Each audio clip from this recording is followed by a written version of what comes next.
14 березня 26-го року. Ось куди ми завжди ходимо, там це красиве дерево.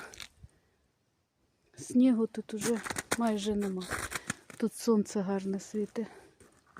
Хоча по схилам взагалі нема.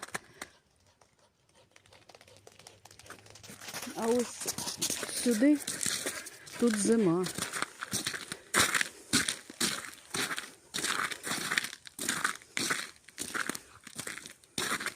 Тут сніг як лежав, так і лежить, він нікуди ще не дівся.